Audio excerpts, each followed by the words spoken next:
Welcome to 5D Channels and Chats with Rachel Chamness. As a shamanic channel and mentor, I'll be sharing wisdom and healing from higher dimensions through channeling beings of light. You will also hear liquid Reiki shamanic sound healing, channels between intuitives, and discussion on higher dimensional healing and channeling. You'll find links and more in the show notes, so be sure to check them. You can find me at soundwavesheal.com and my Facebook group, 5D Daily Spiritual Healers in Higher Dimensions. Today's podcast comes from my Facebook group, 5D Daily Spiritual Healers in Higher Dimensions, where I come on live every Thursday. Hello, everyone. Welcome to 5D Daily Spiritual Healers in Higher Dimensions. Welcome to my group. I'm Rachel Chamness. I'm a shamanic channel and guide at soundwavesheal.com. I help lightworkers channel extraordinary beings of light for healings and messages in higher dimensions with my proven methodology. So today we are talking about trusting and risk. Can we trust ourselves enough to receive great rewards? So this is something that I talk about quite often, and that is how to really trust the self and how to risk and how important risk is. And I'd love to hear about you. If you have done something really risky and it came to great rewards before, I want to hear about that. For me, well, the great risk was this, right? Coming out in the world and saying, hi, I'm a psychic. I help people with their psychic clairs. I help people with their healing, with fairies, with fae, bringing forth galactic beings, all those things. This week in my podcast, I brought through a new being for the whole world. And every channel and every station, I brought through Zabayo, who is a Zeta Arcturian. And what's the risk of this? There's a lot of risk. I mean, people might not believe it. They might think I'm crazy, whatever it is. Also, when I asked him what he was going to be bringing forth, it wasn't what everybody is always bringing forth, this ascension work. What is it? What do we need to know about ascension? What's going to happen next? You know, that's probably the most popular thing on YouTube or whatever with channels. What's going to happen next? What can we expect? What's happening now? What's happening? And that's not what he brought forward. He said, we don't need that. There's plenty of that already. I mean, I do plenty of that already too. He's saying we need something else. So he's bringing forward stories of the universe. And in the podcast this week, he brought forward a story about Thrawn, who is a being from another planet, and his experience and the experience of that planet and how he was received and how it's different than in our world. And it's to teach us these other ways of being to help us in our journey for ascension. So in some way it is for ascension. But back to risk. Risking is sometimes the most important thing that you can do. And trusting and risk comes together because you have to trust yourself. You have to trust yourself that the messages that you're receiving as a channel and as a light worker, yes, every single one of you always are receiving the messages, whether you trust in them or not. You're receiving messages from all kinds of beings in your spirit guides, inner band, outer band. You all have many, many spirit guides. As a light worker, you should have hundreds. Even a person who's not a light worker would have 50 or more. So everybody has lots and lots of spirit guides. Sometimes I hear people say, oh, I just have one spirit guide. No. Everybody has lots and lots and lots of spirit guides. Risk is the most important thing. If you want to build something for yourself, if you want to expand your business as a spiritual entrepreneur, if you want to bring your business to a place where it is your only business, then risk is what you'll have to do. You'll have to put yourself out there. You may have to increase your knowledge. You may have to learn how to do sales better. You may have to learn how to do marketing. You may have to learn all kinds of things. And it might be lots of things that aren't that easy and don't come that naturally to you, but that's just the world that we're in. You may have to risk financially investing in yourself, investing in certifications, investing in a website, investing in help of all kinds. I invest in a ton of apps, and I have 2 websites, and I have lots of things that I pay for every month. And that's part of my risk. Another part of my risk is coming live. It's hard to do those sort of things. There's a lot of things that we do as successful entrepreneurs that we just force ourselves to do, and we just do it scared. We'll do it all the time. A new offer, raising your price when you feel that it must be raised, or spirit tells you to, or whatever your reason is, and things like that. So trusting in the messages you're getting and taking that risk. And if you're an established light worker, maybe it's time for that next step. Maybe it's time to expand, retreats, bigger offer, something different, something bigger. You're feeling the call. You're feeling your spirit guides really coming forward saying, hey, it's time, it's time, it's time. Yeah, just do it scared. Because here's the thing. If you don't, you'll be in the exact same place that you are now forever. What is going to change if you don't do something? So with trust and risk is action. We must take action. Where are you taking that action? And it can be scary. It really can. I've done a lot of scary things, and they have turned out well. And sometimes they didn't. Sometimes they failed. You cannot have success without failure. Sometimes they completely failed, and I had to start over, like the Bali retreat. I wanted to go to Bali. We're going to do a big Bali retreat. Then I get it all set up. I mean, that was so much work. And then guess what? I found that the entry into Bali is very, very strict medically. And this was the first question I asked, and I was told that there was no prerequisites for getting into the country, and that's not true. You need to have, I think, 3 COVID shots to get into Bali. So I had to cancel a retreat because I'm not doing that, and most of my clients aren't either. So, I respect your personal sovereignty, whatever you want to do, but in my sovereignty, that is not part of it. So I canceled it.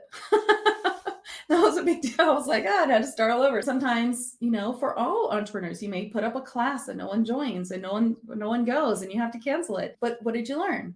And you never know. As an entrepreneur, we put these things out into the internet, and we think, oh, nobody liked it, nobody commented, but you have no idea who's there watching your posts, watching your lives, and who's the silent lurker just waiting to purchase. I see that all the time where people say, I've been following you a long time. And I'm like, really? I've never seen your face, your comment, your like anywhere of these places that you're telling me that you're watching me on. And so you never know. So that's really where trust comes into. So you take the risk, and then you just got to trust that it was great. It's important. Okay, how about this? Have you ever watched a show where the pilot was so bad, like the first show, that you were like, oh, this is terrible. Why do people love this show? And then you end up getting into it and you're like, oh my gosh, this is the best show I've ever seen. Sometimes things get to a slow start. You have to think about that too, that sometimes things are a slow start and people warm up to them, especially very different things. So I was lucky to be so well received when I came out with like, they are real, in 2018. And then luckily Diana Cooper showed up right afterwards, and I was like, see, I'm not the only one. So Teresa says, took action getting my knee surgery. Recovering has been hard. Finally feeling like it was worth the pain. Finally feeling a more active future. See, that's a great example. If you hadn't had that knee surgery, where would you be? You'd be right back where you wouldn't be able to get around. So you did it. And I'm sure that was scary as hell and painful, and recovery and everything. I know Erin Stabile has also gone through this with knee surgery, and it's hard. But look where you are now, and you can see how much better it's going, right? So this applies in all different parts of your life. Just sometimes we really just need to trust in the messages we're getting, take that risk, and even wait. So sometimes you can have that knee-jerk reaction. Oh, there's no reaction. I don't know what to do. I should quit that. I won't do that again. Or you can tune into your spirit guides and get the answer. What is the answer? To keep going, or to pivot, or to change something, or to learn something. Everything that we do, is to learn. So I'd love to hear from you, whether you're here live or on replay, in the comments section, where you've taken risk, or where you feel like taking risk, or anything that you want. And I'm going to bring through Zabayo. And if you have questions for Zabayo, I will ask him. Zabayo is a Zeta Arcturian. He's very funny. He always goes, I'm Zabayo. It's hard for me not to write his name without thinking of that. He's a very funny being. He's tall. He has that sort of look like a gray or a silver Arcturian, sort of in between. So skin is like that kind of looks satiny and between gray and silver. Very tall, taller than me. I would say, not that I'm that tall, but let's say he's like 6 or 7 feet tall. He is always carrying this briefcase, and it's really interesting. Yesterday, he opened his briefcase to me and he showed me inside that there was all these beautiful grids and connections and sacred geometry. So basically what it looked like inside that briefcase is all kinds of connections and upgrades for me. So I was like, ooh, and maybe for you all as well. And he said to me that he also can bring through healing. So for those of you, of course, Serene and Leslie are in my course now. For those of you who don't know, I do have an accelerated advanced channeling program where I help people bring forth healing and messages, guidance channeled by any kind of light being. And we start at the very beginning. We build that muscle, we build that protection, and it's done in a certain methodology that gets you to be a master of channeling and of light language and all kinds of work of higher dimensional realms in just a few months. This is something that I do. So, of course, I had thought that I would just be bringing forth his messages, but he's saying he also will do some healing. And he showed me that last night. Thank you, Leslie. Can't recommend these classes highly enough for major progress and growth. Thank you so much. So I want to bring him through, see if he'll give you a message, and perhaps there's a healing as well. Zabayo, let's see. Okay.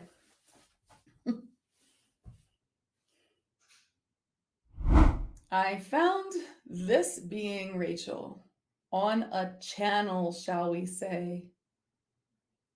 I wanted to bring some messages through, and I found a stream of light from Earth, and in it was this being asking for someone to come forward and to bring something interesting and to bring more like-minded beings into her life and into her channels. And I said, this is the one. And so I brought myself forward and introduced myself.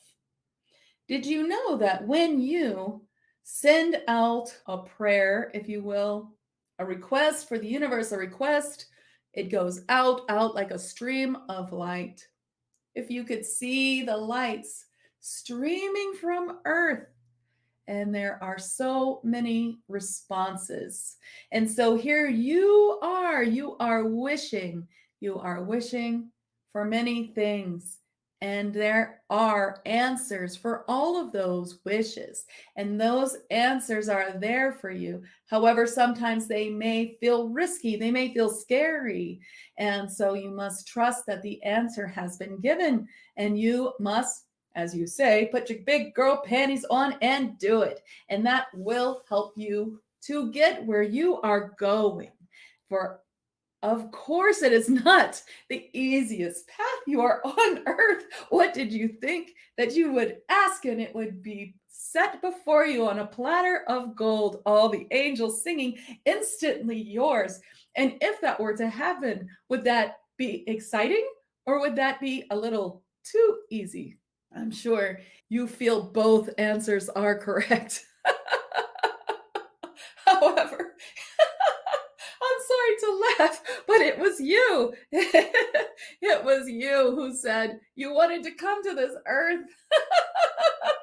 It was you who wanted to take this life and go forward and do all the hard things. You wanted to do it. You're here for a reason. And we applaud you, not making fun of you. I am applauding you, but just reminding you, it was you. And so you must trust when we give you the answers, even if they're hard, even if they seem impossible, even if they seem out of your reach, out of your grasp. Well, then the next question is always a question. What question have you asked? If you asked for it, the answer was hard. Did you follow up with, what is my first step? How would I get there? It is all about the questions. Sometimes I feel the humans don't ask the right questions. One step at a time. What can I do next? What's one thing I can do today? What's one thing that will help me? What's one thing I can afford today if the big thing that you wish for that will change your life is too expensive? What can I do? Where can I go? Who should I ask? What book can I read? What can you place in front of me today in the universe? What can you bring to me today? What will I see today? Do you see how these questions change your reality so much? So please ask for what you want. And if the answer is difficult, then you ask more questions. We are all here to help you. As I said, so much light of requests streaming from Earth. And at the end of each one is the answer, is the helper, not just galactic beings. For you are thinking too, literally, if you believe that you are on a plane of existence that is reaching out into the galaxy of nothingness. I mean, we're talking angels and deities and beings of all kinds, which these names are, of course, yours, your human names, but we are all there. And this plane of existence that you live on is not just a spinning globe or anything like that. It's so different than what you think, but it is an important place. You're an important person. You're an important spirit. You're important light. You are part of the source. You are part of the creator, and you are here to discover great things. And so go and do so. Take the risk. Trust yourself. Trust your guidance, and you will go far.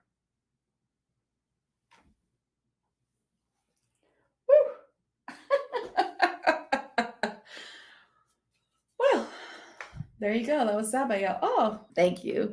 Thank you. He is a very charismatic. That was fun. I think that he put it really well. And it's really interesting the way that he said that the light came out when I had that request. And interestingly enough, I had two requests. One was to help me bring more stories into the world, to give me some support and help with that, because I felt not very good at that, or I wasn't. And the other was to bring forward someone interesting, like give me something interesting. I channel hundreds of beings, but I want my interesting being of light. And when I channel Archangel Ariel, like, she's an angel. She doesn't give us much. I wish she would give us more. So that's what I asked for. And I also asked for story help. And I guess that's what I got. And I've trusted in that. So I'm glad to hear that you liked it. Does anyone have any questions for Zabayo? I'd be happy to ask them. If you're on replay watching this, I'd love to hear what you thought about Zabayo, if any of that resonated, if you wanted to ask a question, if you wanted anything, because we have a few minutes and I'd love to do it. Okay, what does he suggest for holes in the auric field? Did he talk about holes in the auric field? I'm trying to remember. Was this something he said? If you can expand, it might be easier, but I can bring him in for this. Let's see. Holes in the auric field are caused by strong emotions that have not been released. This is something this channel knows well and has studied, and yet wants me to bring something forward that would be more enlightening, but unfortunately, that is the only answer. To release the holes in the auric field, you must release the dense emotions that keep it there, or you must have it repaired by a light worker such as this one who brings healing forward. That is how you clear the auric field. You may do the shadow work yourself. You may see a light worker who heals such things and brings forth the messages of what you need to know to prevent more and to heal the hurt within you. You are a pillar of light, don't you know?